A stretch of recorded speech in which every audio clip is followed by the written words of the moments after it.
They called him crazy. A paranoid old man with a shovel and too much time, but this retired Army engineer had spent 40 years reading the earth like a book, and for 42 days straight, he warned his HOA, this entire hillside is about to collapse. They laughed, fined him $650 for spreading panic, and built a brand new concrete community plaza, right where the mountain was breathing its last breath. Then, at 4:09 a.m. the morning of the big ribbon, someone snuck down in the rain, and cut the power to every landslide sensor on the slope. Hours later, the mountain answered doubt. Now here's the question nobody dares to ask out loud. Did the old man just predict the disaster, or did he make damn sure it happened? To teach every single one of them a lesson they'd never forget. I'm about to show you the hidden GoPro footage the HOA tried to bury. The emails, the 4 a.m. video of the man with the angle grinder, and the final 30 seconds of this story that will make your blood run cold. If you've ever ignored a warning, you shouldn't have. Don't you dare click away. Hit play. Watch till the end, because what really happened on that hill is way darker than the news ever told you. They call me a lot of names in Atherton Heights. Paranoid, dramatic, the crazy old man with the shovel, and too much time on his hands. I let them talk. 40 years of reading the earth teaches you that people will always laugh at the messenger until the mountain finally answers back. My name is Silas Ward, retired military engineer, former disaster logistics lead, amateur geologist by passion, professional pain in deus by reputation. I moved to the Highlands Vista subdivision 5 years ago for the same reason most retirees do. Quiet mornings, pine-scented air, and a porch big enough for coffee and silence. The house sits on a gentle ridge above the rest of the neighborhood, which means I have an unobstructed view of the slope that drops down to what used to be a peaceful little hollow. These days I spend more time watching that slope than I do watching television. It started with a crack wider than a quarter behind my garden shed. My dog Ranger, black-mouthed mutt with one blue eye, and the instincts of a seismic station, stopped dead the first time he smelled it. He planted his feet, ears flat, and refused to go another step. I knelt, ran my finger along the fissure, and felt cool, damp air breathing out of the ground, like the hill was exhaling after holding its breath for decades. That was day one. I've seen cracks before. Peru, 1998, Afghanistan, 2009, Haiti, 2010. Cracks are never just cracks. They're conversations, and this one was speaking in a language I understood all too well. I started a logbook that afternoon. Old habit, date, temperature, barometric pressure, rainfall accumulation, soil moisture notes. The first entry was boring to anyone else. 10:14 a.m., hairline tension crack behind shed. Azimuth 028, depth greater than 15 centimeters. Slight H's odor. To me, it was the opening sentence of a very long, very bad story. Within a week, the crack had grown siblings. Thin, crooked scars zigzagging down the slope like the hill was stretching in its sleep. Water that used to soak into the ground after a 10-minute drizzle now pooled behind my back fence for hours. Grass that should have been green turned the color of wet cardboard. Ranger started sleeping on the porch instead of in the yard. Dogs, no. I did what any sane person would do. I warned people. The Highlands Vista Homeowners Association is run by a man named Blake Thurgood, rhymes with understood, which is ironic because the man understands almost nothing that can't be sold for a commission. Blake is 42 going on 25, always tanned, always smiling the smile of someone who has never been punched by reality. His wife Candace handles community aesthetics, which mostly means choosing the exact shade of beige for mailbox posts. I sent Blake my first email on March 8th. Polite, professional, attached photos, GPS coordinates, rainfall totals compared to the 5-year average, and a 1-page risk summary titled Subsurface Saturation and Potential Slope Failure, Highlands Vista Upper Ridge. His reply came in under 4 minutes. Mr. Ward, thank you for your enthusiastic community involvement. Rest assured our landscaping partners have reviewed the site and found no concerns. Let's keep the positivity flowing. Warmly, Blake Thurgood, President, Highlands Vista, HOA. 2 days later I received a formal letter fining me $154 spreading unverified alarmism that may negatively impact property values. That was when I stopped being polite. The HOA had a dream. You see, a big, shiny vote-winning dream called the Gateway Green Initiative. They were going to pour a concrete community plaza, the Thurgood Commons, complete with solar string lights, decorative stone benches, and a retractable movie screen for family nights. The location they picked? Dead center at the toe of the slope I was watching breathe heavier every day. My runoff tracings all converged there, like rivers looking for the sea. It was the worst possible place on the entire ridge to put several tons of fresh concrete and vibrating compactors. I tried again. In person this time. The landscaping crew Akers and Sons showed up on a Tuesday. I walked down with Ranger and asked the foreman if they had bore logs, percolation tests, or a geotechnical report. The kid, he couldn't have been older than 23, scratched his baby beard and said, "We got plans, man." The HOA said go. I asked to see the plans. He showed me an artistic rendering of children flying kites under string lights. No drainage details, no soil data, nothing. That night I wrote a 2-page brief with recommended mitigations: contour swales, silt fencing, subsurface drains, a 14-day dry window before any pour. I attached it to an email with the subject line, "Immediate halt recommended, critical slope instability risk." Blake's reply was 4 bullet points in bold. Arial font telling me to trust the process and stop harshing the community vibe. The rain kept falling, not dramatic rain, just steady, patient, relentless rain, the kind that soaks deep and refuses to leave. On day 9, I ran into Eleanor Vance at the mailbox cluster. Eleanor is 71, retired trauma nurse, sharp as winter air. She was staring up at the hill like it had personally offended her. "Silas," she said quietly, "I've got new cracks in my foundation. I can measure with a dime." Then the ground behind my patio dropped almost half an inch overnight. I believed her. I measured twice. Eleanor's nephew runs a hyper-local news blog called The Ridge Report. That evening an article appeared. Highlands Vista HOA ignores resident landslide warnings. Pushes forward with plaza construction. It was short, factual, and included photos of the construction pad sitting in 6 inches of brown water. The HOA responded the next morning with a mass email titled "Clarity and Unity," reminding everyone that unverified alarmism was harmful to the community, and that all concerns should be directed exclusively to the board. Translation: shut up, old man. I sent one more email, attached new photos, updated rainfall charts, and a single line in bold red: "Recommend immediate halt pending third-party geotechnical review." Then I called Dr. Sarah Chen, County Emergency Planning Director and an old colleague who still owed me a favor from Kandahar. She laughed when she heard my voice. "Silas Ward, tell me you finally took up fly fishing like a normal retiree." I sent her the entire package. 2 hours later she texted back one line: "Jesus Christ, Silas. That slope is pregnant." She started pushing for an official county review. Red tape is slow, but it's unstoppable once it starts moving. Meanwhile, Blake erected a glossy sign at the site: "Thurgood Commons, coming summer 2025. Underneath was a rendering so wholesome it belonged on a cereal box. "Happy families, golden retrievers, zero mud." I put on my old field shirt, the faded tan one with the Corps of Engineers, patch, and walked to the HOA office. Candace Thurgood greeted me with the plank smile of corporate customer service. "Mr. Ward, back again." I dropped my folder on her desk. "Licensed soils engineer. On site. Before you mobilize another piece of equipment, we're committed to progress, Mr. Ward." "So is gravity," I said, and left. The board meeting was held in what used to be a 2-car garage. I showed up in muddy boots and a rain jacket. Ranger sat outside the glass door like a bouncer. Blake began with paint colors for the benches. I waited my turn, then walked to the podium. "Ladies and gentlemen," I began in the same calm voice I once used to brief colonels while mortar fell, "rainfall saturation has exceeded critical threshold. I've measured 2 inches of surface creep in 10 days. That slope is active. Continue loading it and it will fail." The room went quiet enough to hear the rain on the roof. Blake gave me the smile he reserved for difficult toddlers. "Thank you for your concern, Mr. Ward. Our consultants have found no imminent risk." "What consultants?" "A reputable landscaping and grading firm out of Tacoma." I actually laughed out loud. "Landscaping isn't geology, Blake. That's like asking a barber to perform brain surgery." A few nervous titters. Blake's eyes went cold. "Your time is up, Mr. Ward." 2 days later, another letter. $500 fine for disruptive behavior and interference with approved community projects. I taped it to my fridge next to the first one. That night, I mounted my old GoPro on the porch railing, aimed at the slope, set to take a still image every 10 minutes. If the county dragged its feet, I would have evidence no one could argue with.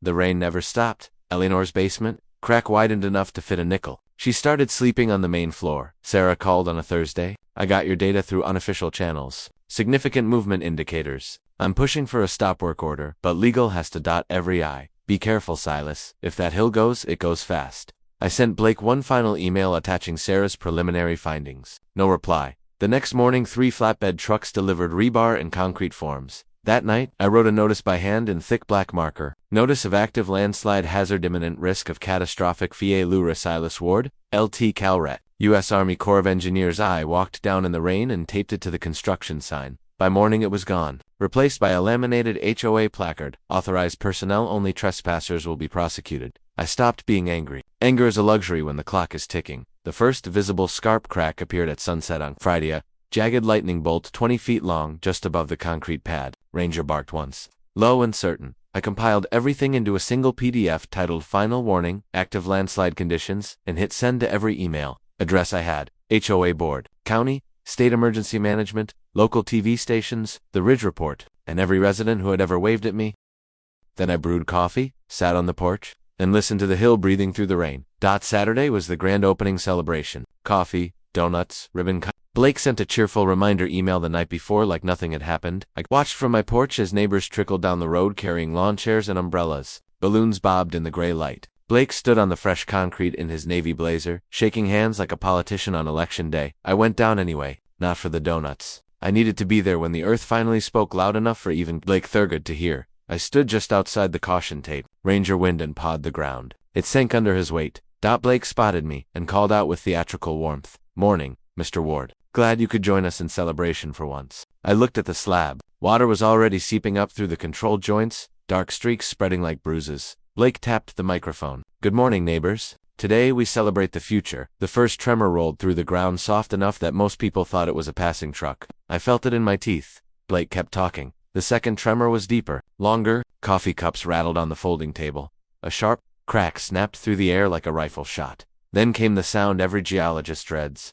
A low, grinding roar as the slope let go. I shouted the only words that mattered. "Everybody off the pad. High ground now." The hill answered before Blake could. A 20-foot section of earth bulged, split, and collapsed outward in a slow-motion avalanche of mud, rock, and uprooted trees. The concrete slab cracked like thin ice. Mud surged forward, thick as wet cement, swallowing benches, tables, balloons. People screamed and ran. Blake froze, mouth open mid-sentence. I vaulted the guardrail, boots sinking ankle-deep in moving earth, and grabbed Candace Thurgood by the arm as the ground disappeared behind her. Blake stumbled after us, face white beneath the mud. By the time we reached the road, sirens were already screaming up the hill. The plaza was gone. In its place, a raw, steaming scar of earth and shattered concrete. Blake sat on the curb, gasping. Blazer ruined, perfect hair plastered to his skull. He looked up at me with the stunned expression of a man who had just discovered the world doesn't revolve around his smile. You knew," he whispered. "I told you," I said.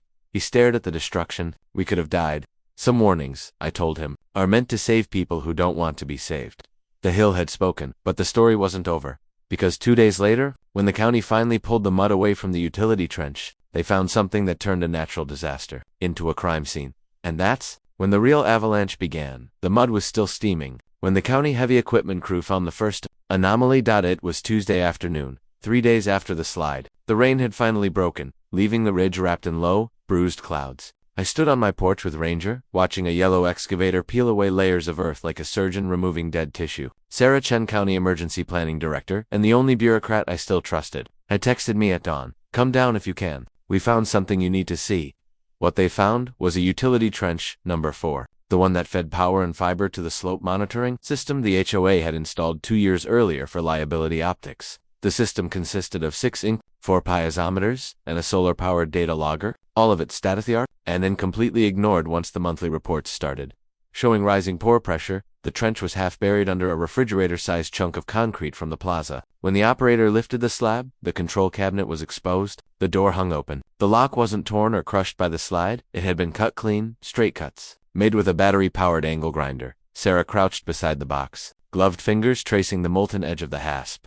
This wasn't the landslide. "Silas, someone did this deliberately." I felt the old, familiar cold settle in my gut, the same cold I used to feel when we discovered sabotaged bridges in Helmand Province. She stood up. "We're pulling the SD card from the data logger. If it's intact, it'll show when the power was cut. And by extension, when the sensors went blind." The card was intact. Timestamp, 4:09 a.m. The morning of the ribbon-cutting. 40-7 minutes before Blake Thurgood's cheerful coffee and donuts at 9. Email went out. I already knew whose face I was going to see at 4:09. That night, I sat in my kitchen with the GoPro footage running on my laptop. I had left the camera rolling 24/7 for weeks. The memory card held 38 days of 10 minutes. I wrote a quick script to stitch them into a time-lapse and then scrolled manually to the early hours of Saturday. 4:07 a.m. Motion light on the HOA installed triggers. 4:08 a.m. A figure in a dark rain jacket and navy baseball cap walks into frame carrying a small tool bag. 4:09 a.m. He kneels at the control cabinet, headlamp on. Sparks from the angle grinder light up his face for 3 perfect seconds. Blake Thurgood. No mask, no gloves, just arrogance and a $79 dual tee from Home Depot. I stared at the frozen frame until the pixels burned into my retinas. Then I forwarded the file to Sarah with a one-line message. "Found your ghost." The criminal inquiry opened the next morning. By Friday the story had legs. Not just local, national, retired Army engineers. Time-lapse catches HOA president sabotaging landslide sensors hours before deadly collapse. The Ridge report broke it first. Within 6 hours, it was on CNN, Fox, Daily Mail, even BBC. My phone started ringing so much I turned it off and let Ranger bark at it instead. Reporters camped at the bottom of my driveway. I gave one interview on the porch, coffee in hand, Ranger sitting beside me like a bodyguard, and then closed the gate. I told them the pretty blonde from Channel 7, the only thing that mattered. I didn't save anyone. The Hill tried to warn everybody for weeks. Some people covered its mouth. Sarah kept me in the loop daily. The investigation moved faster than any bureaucracy I'd ever seen, probably because the Attorney General was up for re-election and reckless. Endangerment by a public official photographs well. They pulled Blake's phone. Records 4:12 a.m., outgoing call, 47 seconds, to Candice Thurgoodless Cuatro, y 15 alto m. Text from Candice. Did you fix it? Las 4:16 altoma. Blake. Done. See you at the ribbon cutting. They pulled the HOA's emails. Found a chain from 6 weeks earlier where Blake overrode the landscaping contractor's request for a $22,000 geotech study with the line, not in budget, will rely on existing monitoring system. They pulled the monitoring system's raw data, what little hadn't been overwritten. The inclinometers had been screaming since March 19th. Poor pressure readings hit redline on March 31st. The last transmission before power was cut. Critical, shear failure, imminent evacuate, lower slope. Blake had opened the app exactly twice in 4 months, both times to silence notifications.